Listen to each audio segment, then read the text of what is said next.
Europe is training more troops as tensions with Russia rise. Some countries are turning to conscription, requiring citizens to complete a period of military service. During the World Wars, only men could be forced to go to the front line. Now, some nations are drafting women too. It's a big step to take because it's a way of saying this threat that we're facing is so important that everyone has to play their part, and everyone includes women. It's created debate about who should serve. In the situation that the world is in now, it's needed, I think, and I think it's only fair and right that women participate equally as with the men. I do not want to die. I do not want PTSD, and also I'm scared about life in the battlefield as a woman. So why is Europe rebuilding its armies now? And is there support for sending women to war? For as long as there have been wars, there are records of men being forced to fight them. The modern concept of conscription began during the French Revolution, when all men aged 18 to 25 had to report for duty. Other nations followed France's model in the 19th century, and in the World Wars, millions were conscripted. Following the budget comes news of conscription.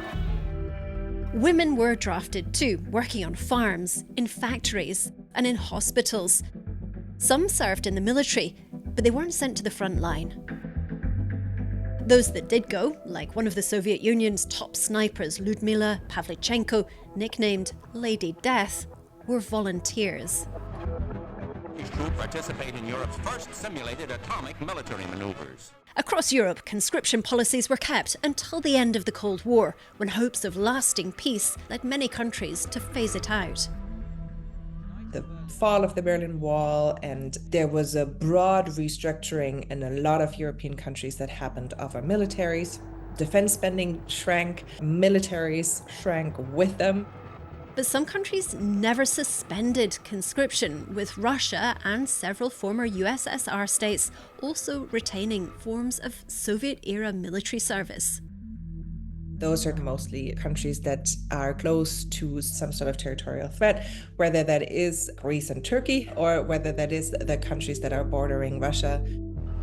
In Norway, military service has always been mandatory for men as part of its constitution. But in 2013, the country voted to extend it to women, saying there should be equal rights and obligations. Have access to parts of the population that men don't, for instance in intelligence gathering, to be able to communicate with the female part of the society in parts of the world that we do operations. Public support for conscription in Norway is strong, and more people want to do it than are currently needed. The Princess of Norway recently concluded her service as a conscript. Typically, service lasts around a year, and former conscripts can be called back to the army for the next 26 years if needed. Following Russia's annexation of Crimea in 2014, Ukraine and Lithuania reinstated compulsory military service for men. Sweden did too in 2017, this time including women.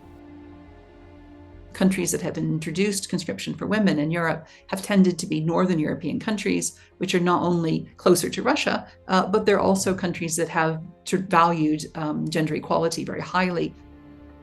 Russia's 2022 full-scale invasion of Ukraine further highlighted the need for European countries to grow their armies. This has turned into a war of attrition, where Ukraine has struggled to recruit enough troops to match Russia's rate of mobilization. And European leaders in frontline states have now warned that NATO could soon find itself at war with Russia. Since Russia's invasion, these countries have made plans to bring back compulsory service for men, while these in blue are rolling out new voluntary military training programs.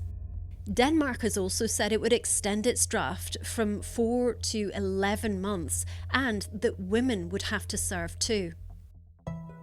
Fears President Donald Trump might withdraw US funding from NATO unless European partners step up defence spending have also driven a recruitment effort. If they don't pay, I'm not going to defend them. The reason why we are now reintroducing conscription is because of a greater threat from Russia, but also greater uncertainty as to whether we can still rely on the US security guarantee. In most countries, people can refuse the military draft and opt for civilian service instead, but failing to reply to a call-up can lead to fines or even arrest. Denmark says it currently has enough volunteers to fill its ranks, and across the Nordic states, public support for female conscription is strong. But in other countries bordering Russia, like Estonia, Latvia, and Lithuania, it's much lower.